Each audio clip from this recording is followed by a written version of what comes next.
धन्यवाद यीशु, धन्यवाद तेरी आत्मा के लिए, धन्यवाद पवित्र आत्मा के सामर्थ्य के लिए।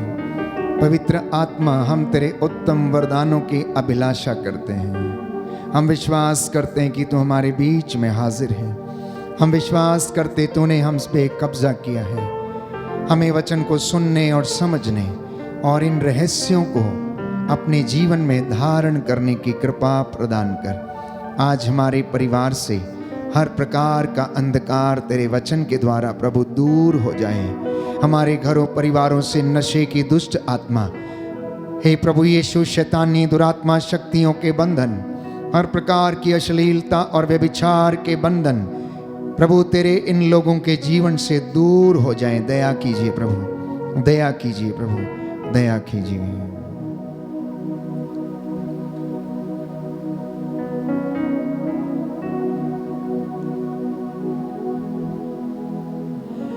प्रियजनों, आज यदि हम समाज में अगर नजर दौड़ाएं, अपने आसपास में यदि आप देखें या अपने भाई बहन की जिंदगी को देखें या अपने बच्चों की जिंदगी पर एक नजर डालें, तो ऐसा महसूस होता है कि हर व्यक्ति अंदर ही अंदर रोता है, कराहता है। कुछ लोग बहुत हंसते हुए दिखते हैं, लेकिन अंदर से बड़े निराश हैं, बड़े टूटे हुए हैं। आज लोग शारीरिक रूप से कम बीमार हैं, आत्मिक और आंतरिक रूप से ज्यादा बीमार हैं। कई लोगों के जीवन में शारीरिक बीमारी नहीं है, लेकिन उनके जीवन में आंतरिक बीमारी है, आत्मिक बीमारी है, और वो इसी तरह अंदर ही अंदर घुटते रहते हैं, कराहते रहते हैं। अब हो सकता है कि उनके जीवन में कोई बंधन हो, प्यार की कमी का बंधन, एक दूसरे से आदर और सम्मान नहीं मिलता है, इसलिए शायद उनके जीवन में कष्ट है या दुख है। रिश्तेदारों या फिर पति पत्नी का आपस में प्रेम नहीं है, वो एक दूसरे का सम्मान नहीं करते हैं, एक दूसरे के साथ उठते बैठते बातचीत नहीं कर पाते हैं, ट्रांसपेरेंसी नहीं है, पारदर्शिता की कमी है, एक दूसरे के साथ खुले विचारों से बातचीत नहीं कर पाते हैं, अपनी बात को दूसरे को समझा नहीं पाते हैं, कुछ छिपाने की कोशिश की जाती है, क्योंकि अन्यत्र कहीं पर हो सकता है गलत रिश्ता है, गलत संबंध है। हो सकता है जीवन में कभी शारीरिक शोषण, मानसिक शोषण या फिर जो दिल पर चोटें लगी हुई हैं, उसके कारण आप अपनी जिंदगी में बहुत ज्यादा दुख महसूस करते हो, बहुत ज्यादा कष्ट महसूस करते हो। इसलिए बच्चे अनायास ही कह देते हैं अपने माता पिता से, आपने हमारे लिए किया ही क्या है? यदि आपने हमें पैदा किया तो आपका फर्ज है कि आप हमारी जरूरतों को पूरा करें। अगर आप हमारे लिए ऐसा कर नहीं सकते तो आप हमें इस धरती पर लाए क्यों?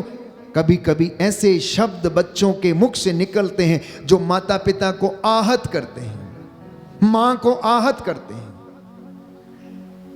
इतना ही नहीं प्यारे भाइयों और बहनों, कई बार हो सकता है कि इंसान अपने ही लोगों से धोखा खाया हुआ है, अपने दाम्पत्य जीवन में अपनी अर्धांगिनी से या अपने जीवन साथी से धोखा खाया हुआ है, इसलिए उसके जीवन में अशांति है, दुख है, कष्ट है, वो कराहता रहता है, अंदर ही अंदर घुटता रहता है, सोचता रहता है, लेकिन कुछ कर नहीं पाता है।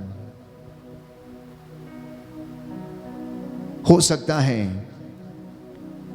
कि दाम्पत्य जीवन में ईमानदारी नहीं है, वफादारी नहीं है, पवित्रता नहीं है, जो रिश्ता प्रभु ने जोड़ा है उसमें पवित्रता नहीं है। हो सकता है आर्थिक तंगी है, हो सकता है बेरोजगारी है, जो आप चाहते हैं लेकिन कर नहीं पाते हैं। आप घर में कोई चीज खरीदना चाहते हैं, आप किसी चीज का आनंद लेना चाहते हैं, सुख भोगना चाहते हैं, लेकिन आपको मिलता नहीं है। हो सकता है आपकी संतान ने आपको धोखा दे दिया है, हो सकता है आपके बच्चों ने आपको मारा, लताड़ा, गाली दिया, घर से बाहर निकाल दिया, आपके ऊपर हाथ उठाया, इसलिए आप बहुत ज्यादा आहत हैं, इसलिए आप दुखी रहते हैं। हो सकता है कि आपने अज्ञानता के कारण, मूर्खता के वश में आकर भ्रूण हत्या कर डाली और उसका दंश आज तक आप अपराध बोध के कारण झेल रहे हैं। और आप जब भी आपको वो याद आता है तो आपका हृदय कराह उठता है कि मैंने ऐसी गलती क्यों की। हो सकता है प्यारे भाइयों और बहनों, आपके मन में अहंकार है, हो सकता है कि मनुष्य के जीवन में क्रोध है, हो सकता है बदले की भावना है, हो सकता है पड़ोसी को नीचा दिखाने की भावना है, हो सकता है कि किसी को मार डालने की ताक में आप रहते हैं, हो सकता है किसी का बुरा करने की सोच में हमेशा आप रहते हैं। ईर्ष्या, लालच, विद्वेष के कारण आप अपने आप को दुखी करते रहते हैं और आप अंदर ही अंदर घुटते रहते हैं। हो सकता है आपने अपने भाई के साथ अन्याय किया है, हो सकता है आपने अपनी पत्नी के साथ अन्याय किया है, हो सकता है कि आपने अपने पति के साथ अन्याय किया है। प्रियजनों, इंसान आज ऐसी परिस्थितियों में जीवन व्यतीत कर रहा है। आज इंसान ऐसे परिवेश से गुजर रहा है, इसलिए उन्हें आंतरिक चंगाई की आवश्यकता है। इन बातों को स्पष्ट करने के लिए मैं एक वचन आपके लिए पढ़ना चाहता हूं जिसे संत पौलुस स्पष्ट करता है, और वह स्पष्ट करके हमें बताता है कि ना केवल सृष्टि करा रही है, परंतु हम भी अंदर ही अंदर कराह रहे हैं। यदि आप वचन पढ़ेंगे रोमियो का पत्र अध्याय 8 पद संख्या 22 में, तो संत पौलुस इस बात को स्पष्ट करता है। रोमियो का पत्र अध्याय 8 पद संख्या 22 और उससे आगे लिखा है, हम जानते हैं कि समस्त सृष्टि अब तक मानो प्रसव पीड़ा में कराहती रही है, और सृष्टि ही नहीं, हम भी भीतर ही भीतर कराहते हैं। कहता है हम भी भीतर ही भीतर कराहते हैं। केवल सृष्टि नहीं कराहती, केवल ये पेड़ पौधे नहीं कराहते जब हम उन्हें काटते हैं या नष्ट करते हैं, केवल ये प्रभु के द्वारा बनाई गई सृष्टि नहीं कराहती, हम भी अंदर ही अंदर रोते रहते हैं, आंसू बहाते रहते हैं। कोई अपने भाग्य को कोसता रहता है, तो कोई अपनी परिस्थिति को कोसता रहता है, तो कोई अपने जीवन में प्यारे भाइयों और बहनों ना जाने कैसे कैसे विचारों से होकर गुजरता है, और कभी ईश्वर को कोसता है, तो कभी अपने भाग्य को, तो कभी अपने माँ बाप को, तो कभी अपने अस्तित्व को, तो कभी अपने जीवन को। जिंदगी में कभी ना कभी ऐसे विचारों से होकर इंसान गुजर रहा, और संत पौलुस कहता है कि हम भी सृष्टि के साथ कराहते रहते हैं, कराहते रहते हैं। आखिर क्यों?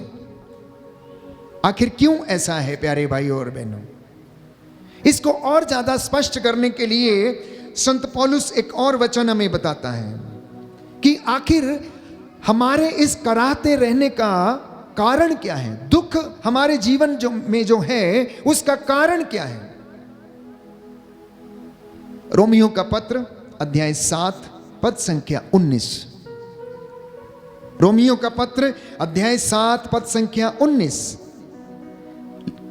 लिखा है, मैं जो भलाई चाहता हूं वह नहीं कर पाता, बल्कि मैं जो बुराई नहीं चाहता वही कर डालता हूं। किंतु यदि मैं वही करता हूं जिसे मैं नहीं चाहता, तो करता मैं नहीं हूं, बल्कि करता है मुझ में निवास करने वाला पाप।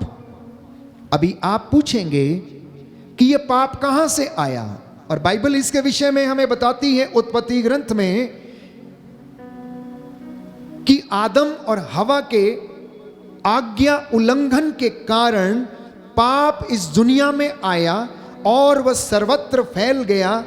और संत पौलुस इस बात को स्पष्ट करता है कि पाप का वेतन मृत्यु है। इतना ही नहीं, पवित्र वचन इसके विषय में स्पष्ट करता है कि शैतान की ईर्ष्या के कारण पाप इस दुनिया में आया और पाप का वेतन मृत्यु है, और वह इस संसार में आकर सब मनुष्यों में फैल गई। और यही कारण है कि मनुष्य के अंदर निवास करने वाला जो कर्ता, जिसे वो पाप की संज्ञा देता है, वो ये सब काम हमसे करवाता है। वो हमें सुखी रहने नहीं देता है, वो हमें शांति में रहने नहीं देता है। आप जितने भी लोग मेरे सामने बैठे हैं, या फिर जितने भी लोग ऑनलाइन प्रार्थना में मुझे देख रहे हैं या सुन रहे हैं, इस आराधना में भाग ले रहे हैं, आप अपने आप से पूछ के देखिए कि क्या आपके जीवन में वास्तव में बंधन है या नहीं। मैं समझता हूं कोई भी व्यक्ति यह नहीं कह सकता कि उसके जीवन में बंधन नहीं है। सबके जीवन में बंधन है, चाहे वो छोटा है या बड़ा है, क्योंकि बाइबल कहती है इस दुनिया में कोई भी अच्छा नहीं है, इस दुनिया में कोई भी धर्मात्मा नहीं है। सबने पाप किया है और सब ईश्वर की महिमा से वंचित हैं। और संत पौलुस इस बात को स्पष्ट कर रहा है कि मैं जो चाहता हूं वो नहीं कर पाता हूं, लेकिन जो नहीं चाहता मैं वही कर डालता हूं। आगे लिखता है, इस प्रकार मेरा अनुभव यह है कि जब मैं भलाई की इच्छा करता हूं तो बुराई ही कर पाता हूं। मेरा अंतरतम ईश्वर के नियम पर मुग्ध है, किंतु मैं अपने शरीर में एक अन्य नियम का अनुभव करता हूं जो मेरे आध्यात्मिक स्वभाव से संघर्ष करता है और मुझे पाप के उस नियम के अधीन करता है जो मेरे शरीर में विद्यमान है। कितनी स्पष्ट, सुंदर और खरी बातें हैं। यह वचन आपको चंगा करेगा प्यारे भाइयों और बहनों। सुनिए ध्यान से कि संत पौलुस क्या कहता है। कहता है कि मेरे अंदर एक द्वंद्व चल रहा, एक लड़ाई चल रही है करने और नहीं करने की, पवित्रता में रहने और पवित्रता में नहीं रहने की। मैं सोचता हूं ये करूं लेकिन नहीं कर पा रहा हूं, मैं सोचता हूं कि ये ना करूं लेकिन मैं वही कर डाल रहा हूं। मेरे अंदर एक आत्मिक युद्ध चल रहा, आत्मिक संघर्ष चल रहा है। इससे मुझे कौन आजाद करेगा। एक व्यभिचारी व्यक्ति हो सकता है वो गलती के कारण उसमें गिर जाता है, लेकिन मन में सोचता है कि उसने अपराध किया है, और यह भी सोचता है कि इस पाप से उसे कौन आजाद करेगा जब वो उसमें फंस जाता है।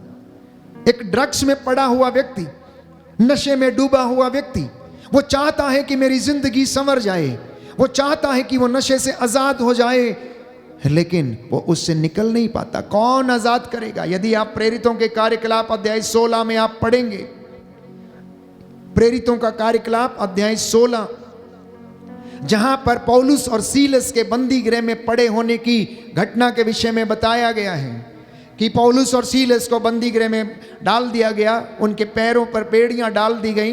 प्रभु का स्वर्गदूत आकर उन्हें छुड़ाता, उनकी बेड़ियों को ढीला कर देता है, और कारापाल यह देखकर प्यारे भाइयों और बहनों आश्चर्यचकित हो जाता, डर जाता, असमंजस में पड़ जाता है कि पौलुस और सीलस वहां से भाग गए हैं। उसे डर लगता है कि कहीं उसे सजा ना हो जाए, वो डरने लगते हैं। उनके कारागृह में हलचल मच जाती है। और प्यारे भाइयों और बहनों, पौलुस उनसे कहता है कि तुम अपने आप को हानि मत करो, हम यहीं पर हैं, हम कहीं नहीं गए हैं।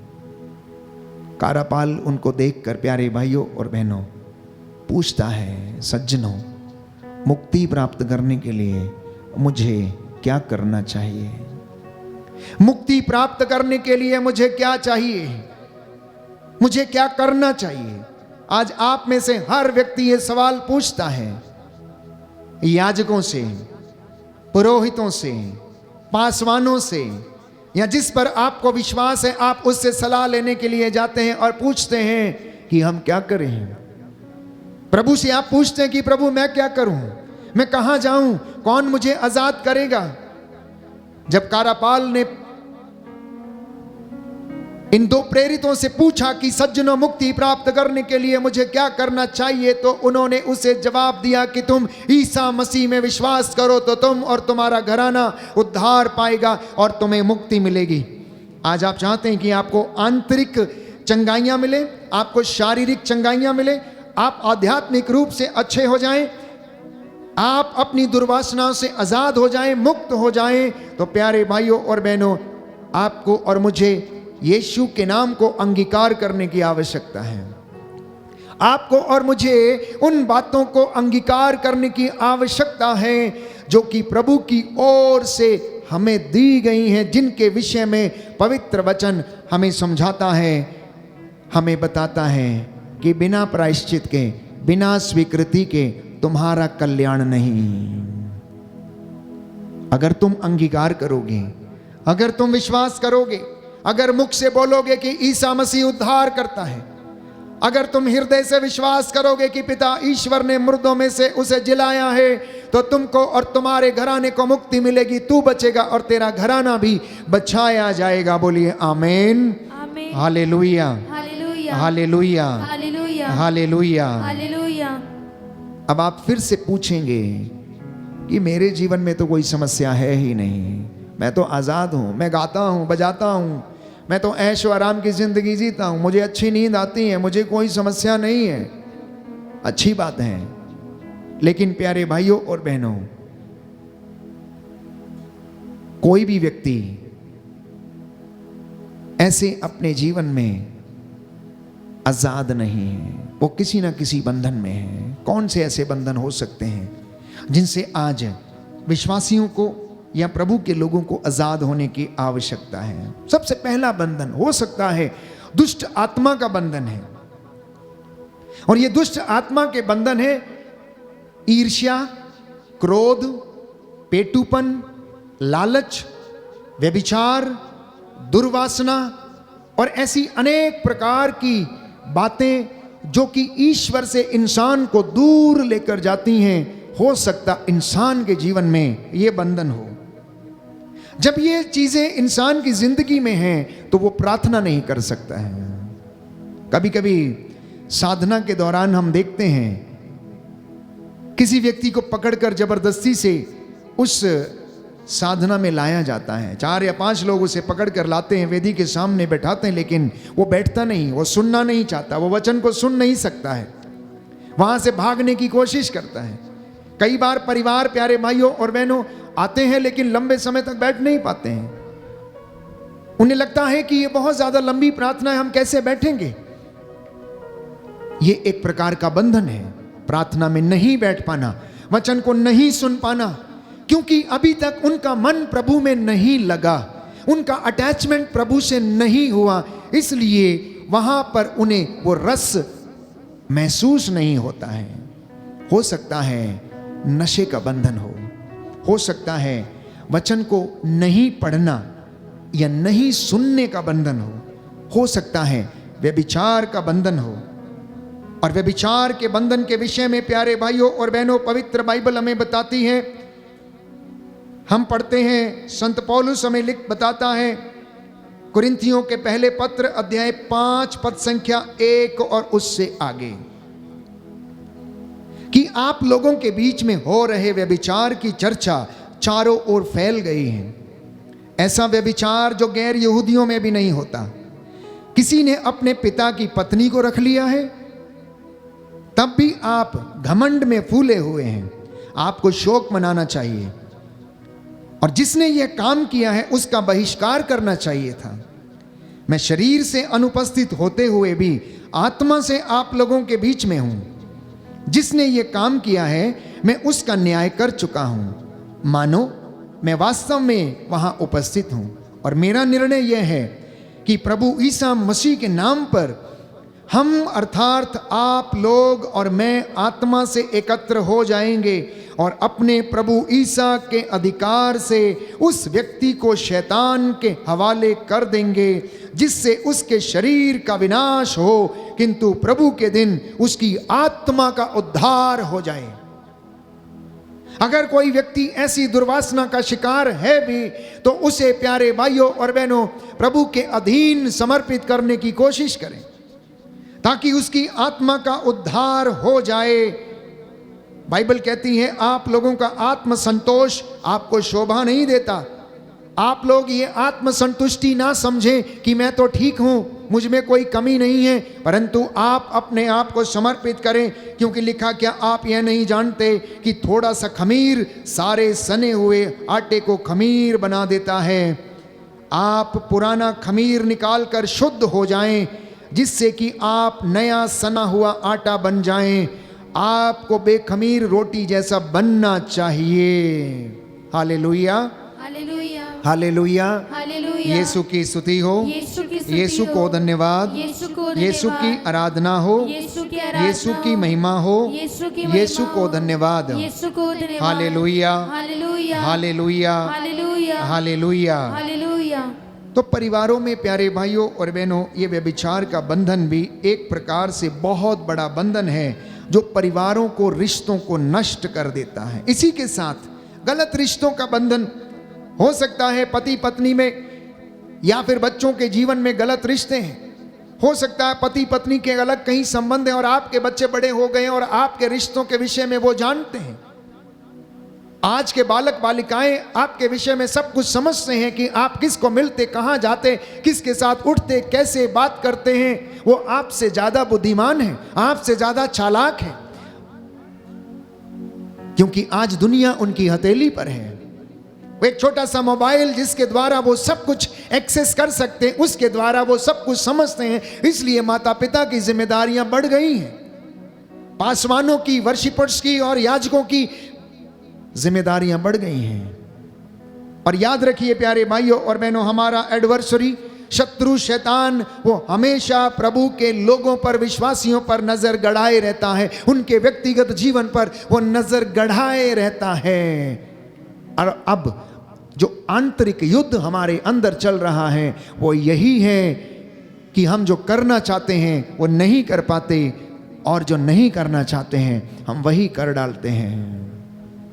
इसी के साथ साथ हो सकता है किसी के जीवन में चोरी का बंधन हो, अंधविश्वास का बंधन हो। आज विश्वासी बहुत जल्दी भटक जाते हैं। हमारी कलीसिया में भी विश्वासी प्यारे भाइयों और बहनों अंधविश्वास के पीछे भागने लगते।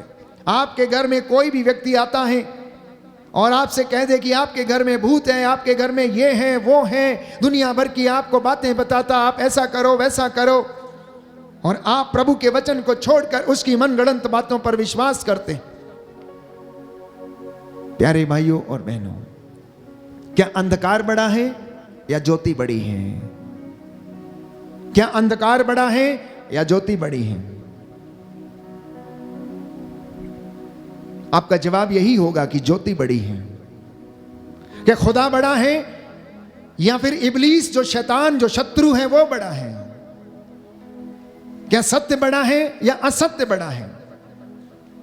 तो जब आप सत्य की आराधना करते हैं, जब आप सत्य की पूजा करते हैं, जब आपने जीवन में सत्य को आधार बनाकर रखा है, तो आप असत्य से क्यों डरते हैं?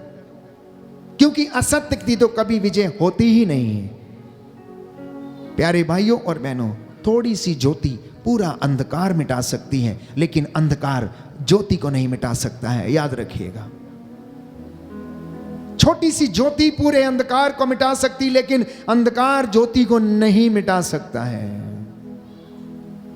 ये पावर है प्यारे भाइयों और बहनों हमारे परमेश्वर की, जो दयालु है और हम पर दया करता, और जो हमें मुक्ति प्रदान कर सकता है। जिनके पास बाइबल है वो खोलें। हम यूहन्ना के सुसमाचार अध्याय 4 से वचन पढ़ेंगे। समारी स्त्री का दृष्टांत प्यारे भाइयों और बहनों, कितने बंधन थे उसके जीवन में और किन बंधनों में वो जी रही थी, किस प्रकार से वो जी रही थी, लेकिन उसे लगता था कि सब कुछ ठीक है। वो पनघट पर आकर बैठती है, पानी भरने के लिए आती है, और वहां पर उसकी मुलाकात यीशु से होती है। इस दृष्टांत को हम पढ़ना चाहेंगे आपके लिए। यूहन्ना का सुसमाचार अध्याय 4, सुंदर वचन है प्यारे भाइयों और बहनों, कि हमारे आंतरिक जीवन में हम चंगाई को प्राप्त कर सकें, जिस तरह से समारी स्त्री ने अपने जीवन में चंगाई प्राप्त की। लिखा है यूहन्ना का सुसमाचार अध्याय 4 पद संख्या 7 से मैं आपके लिए पढ़ूंगा। एक समारी स्त्री पानी भरने आई। ईसा ने उससे कहा, मुझे पानी पिला दो, क्योंकि उनके शिष्य नगर में भोजन खरीदने गए थे। यहूदी लोग समारियों से कोई संबंध नहीं रखते थे, इसलिए समारी स्त्री ने उनसे कहा, यह क्या कि आप यहूदी होकर मुझ समारी से पीने के लिए पानी मांगते हैं? ईसा ने उत्तर दिया, यदि तुम ईश्वर का वरदान पहचानती और यह जानती कि वह कौन है जो तुमसे कहता है मुझे पानी पिला दो, तो तुम उससे मांगती और वह तुम्हें संजीवन जल देता। स्त्री ने उनसे कहा, महोदय, पानी खींचने के लिए आपके पास कुछ भी नहीं है और कुआं गहरा है, तो आपको वह संजीवन जल कहां से मिलेगा? क्या आप हमारे पिता याकूब से भी महान हैं? उन्होंने हमें यह कुआं दिया है, वह स्वयं, उनके पुत्र और उनके पशु भी उससे पानी पीते थे।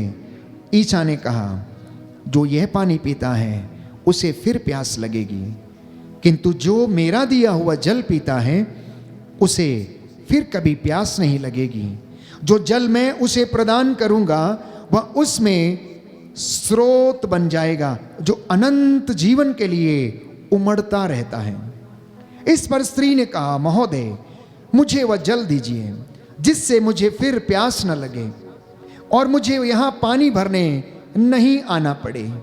ईसा ने उससे कहा, जाकर अपने पति को यहाँ बुला लाओ। देखिए अब अंदर की बात कि यीशु मसीह किस तरह से उसके हृदय को जानता था। यीशु को तो पहले से ही मालूम था कि आज पनघट पर बैठी हुई स्त्री का मन परिवर्तन करना है और उससे मिलना है, उसकी आत्मा को बचाना है, उसे उस बंधन से निकालना है। इसलिए यीशु का वार्तालाप सुनिए। वो चाहते तो और बहुत सी बातें कर सकते थे, लेकिन नहीं,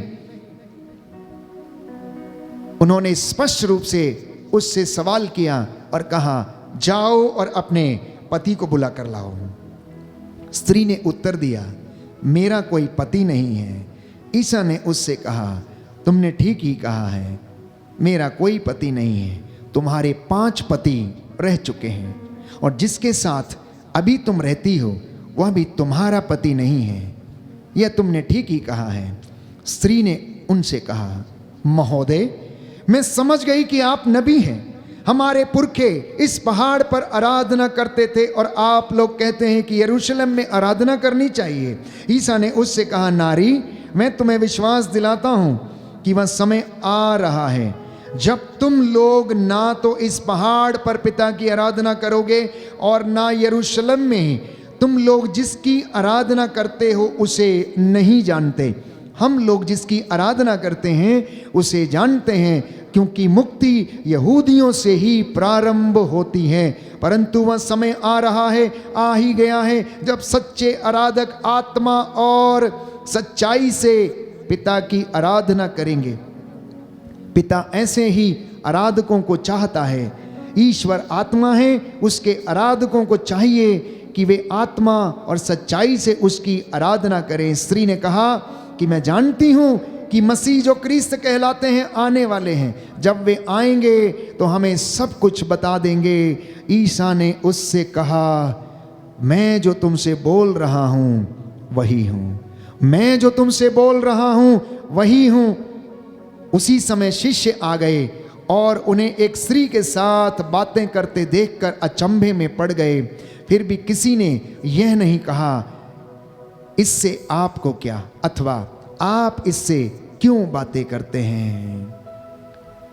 प्यारे भाइयों और बहनों, प्रभु का यह वार्तालाप उस स्त्री के हृदय को टटोलता है, उसके अंदर के अपराध बोध को जगाता है, उसके अंदर छुपी हुई आंतरिक बातों को बाहर निकालता है, उसे मुक्त करने की कोशिश करता है। और जैसे ही ये स्त्री यीशु को पहचान जाती हैं, वो दौड़ कर जाती हैं और गांव में लोगों को जाकर बताती हैं कि आओ आओ हम लोग चलें, क्योंकि हमें एक ऐसा व्यक्ति मिल गया है जिसने मुझे मेरे भूतकाल के विषय में सब कुछ बता दिया है, मेरे जीवन के विषय में सब कुछ बता दिया है।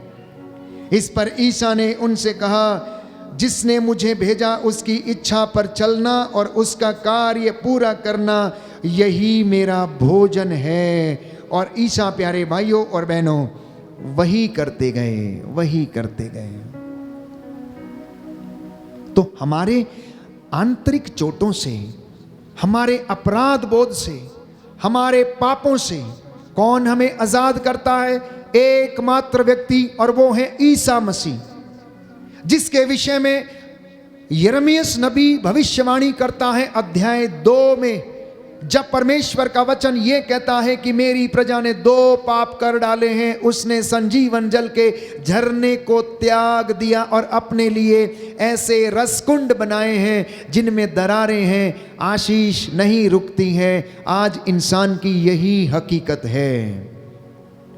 और अब यीशु उस संजीवन जल की बात करते हैं, जिसके विषय में यिर्मयाह नबी के ग्रंथ अध्याय 2 में हमने पढ़ा कि इंसान ने उस संजीवन जल के झरने को, स्रोत को त्याग दिया है, इसलिए उसके जीवन में कष्ट है, चिंता है, परेशानी है, बंधन है, पाप है, अपराध बोध है।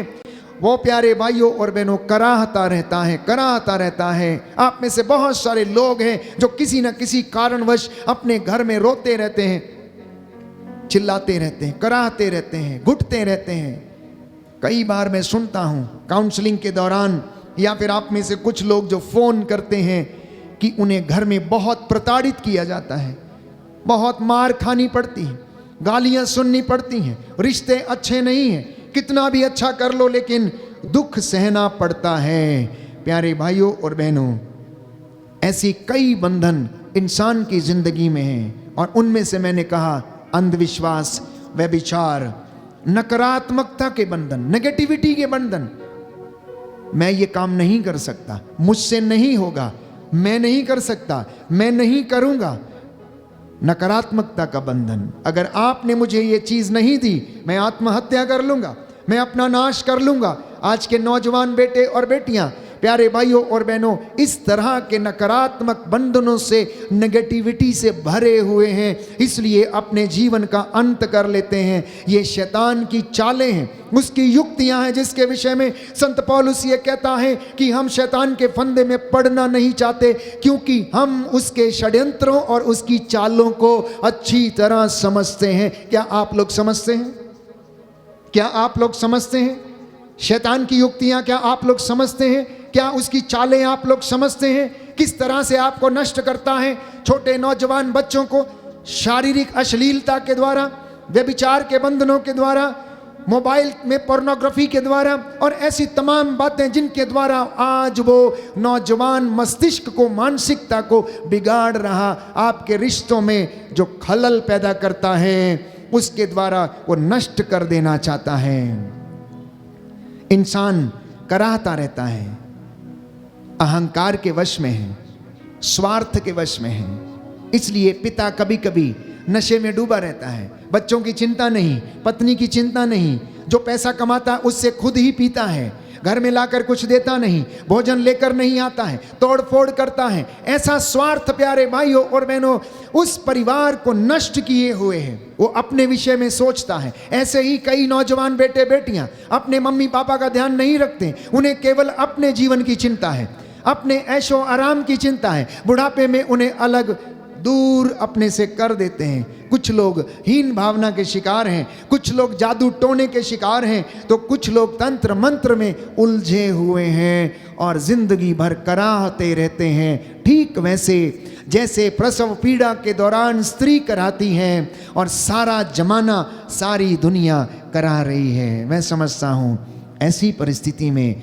आज शारीरिक चंगाई से ज्यादा इंसान को आंतरिक चंगाई की आवश्यकता है। अपने मनों को शुद्ध करने की आवश्यकता है, अपने विचारों को शुद्ध करने की आवश्यकता है।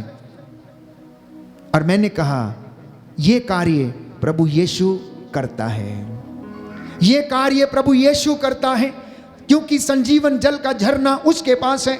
पनघट पर बैठी समारी स्त्री को उसने आजाद किया, उसके पुरानी जिंदगी से उसे आजाद किया। जैसा कि वचन में लिखा है, यूहन्ना के सुसमाचार अध्याय 8 पद संख्या 36 में हम पढ़ते हैं कि यदि पुत्र तुम्हें स्वतंत्र करेगा तो तुम स्वतंत्र हो जाओगे। बोलिए आमीन, आमीन, हालेलुया, हालेलुया, हालेलुया। हालेलुया। हे प्रभु यीशु, हे प्रभु मैं यीशु, विश्वास करता हूँ मैं विश्वास यदि करता आप हूँ, मुझे स्वतंत्र करेंगे यदि आप मुझे तो मैं स्वतंत्र हो जाऊंगा। तो मैं स्वतंत्र मुझ हो पर दया जाऊंगा। कीजिए, मुझ पर मेरे दया परिवार कीजिए, पर दया कीजिए, मेरे परिवार पर मेरे दया जीवन पर कीजिए, दया कीजिए। मेरे जीवन पर दया हालेलुया, कीजिए। Hallelujah, hallelujah, hallelujah, hallelujah. Hallelujah. और इसी संबंध में प्रभु का वचन यिर्मयाह नबी का ग्रंथ अध्याय 30 पद संख्या 27 हमें बताता है कि प्रभु कहता है, मैं तुम्हारे घावों को भर दूंगा और उन्हें चंगा कर दूंगा। मैं तुम्हारी आंतरिक चोटों से तुम्हें आजाद कर दूंगा। मैं तुम्हारे अपराध बोध से तुम्हें आजाद कर दूंगा। बाइबल हमें बताती है, प्रभु का वचन कहता है, तुम्हारे पापों को, अपराध बोध को तुमसे इतना दूर कर दूंगा जितना पूरब से पश्चिम दूर है। इसलिए प्रियजनों, समर्पित होना, विश्वासियों, प्रभु का वचन सुनना, ये वचन प्यारे भाइयों और बहनों आपकी जिंदगी में एक एक बंधन को मिटा सकता है।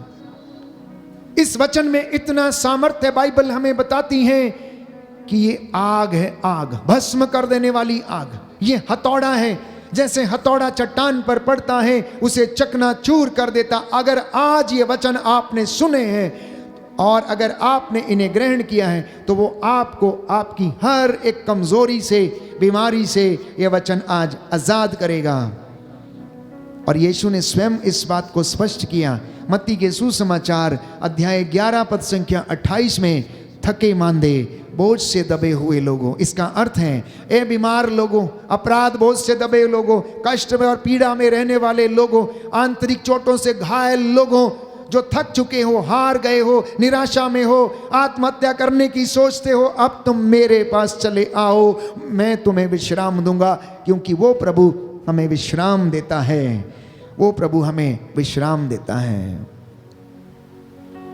प्रभु यीशु, उसके लिए कुछ भी असंभव नहीं है। वो यीशु जो 4 दिन का मरा हुआ लाजरस को जिंदा कर सकता है, तो वो मुझे और आपको जीवन क्यों नहीं दे सकता? तो वो मुझे और आपको प्यारे भाइयों और बहनों चंगा क्यों नहीं कर सकता? आज ये आपके और मेरे मनन चिंतन का विषय है। और मार्कुस के सुसमाचार अध्याय 9 पद संख्या 23 में प्रभु यीशु इस बात को स्पष्ट करता है, विश्वास करने वालों के लिए कुछ भी संभव है। सब कुछ संभव है उनके लिए। जो विश्वास करेगा वो ईश्वर की महिमा देखेगा। इसलिए समर्पण का ये समय है। आइए हम समर्पित करें और आंतरिक चंगाई पाने के लिए हम प्रभु से आज प्रार्थना करेंगे। इसी के साथ साथ एक और विशेष बात मैं आपसे कहना चाहता हूं, जिसके विषय में प्रभु हमें बताता है कि जब तक तुम दूसरों को क्षमा नहीं करोगे, तुम्हें भी तुम्हारा स्वर्गीय पिता क्षमा नहीं करेगा। यदि तुम अपने भाई को क्षमा नहीं करते तो प्रभु से क्षमा पाने की इच्छा कैसे रख सकते हो? जब तक तुम अपने भाई को क्षमा नहीं करोगे तो तुम्हें भी क्षमा नहीं किया जाएगा। यदि तुम दोष लगाते रहोगे तो तुम पर भी दोष लगाया जाएगा। यदि तुम दूसरों के विरुद्ध निर्णय दोगे तो तुम्हारे विरुद्ध भी निर्णय दिया जाएगा।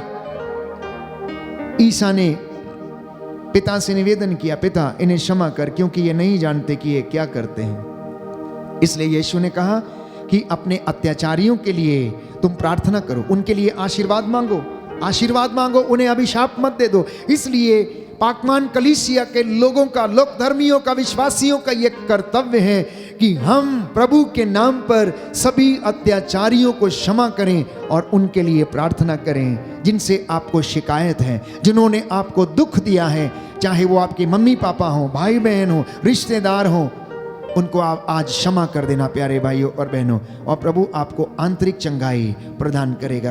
प्रार्थना करें, प्रार्थना करें, आंसू बहाते हुए, रोते हुए, प्रभु के सामने गिड़गिड़ाते हुए प्रार्थना करना कि प्रभु मुझे आंतरिक चंगाई प्रदान कर। मैं थक चुका हूँ, मैं कभी कभी हार जाता हूँ, मैं आपसे दूर चला जाता हूँ, प्रार्थना में मेरा मन नहीं लगता है। प्रभु मुझ पर दया कर, मैं तेरा अयोग्य दास, हे प्रभु यीशु, मैं तेरे चरणों में इस वक्त हाजिर हूँ, मुझ पर दया कर, मुझ पर दया कर।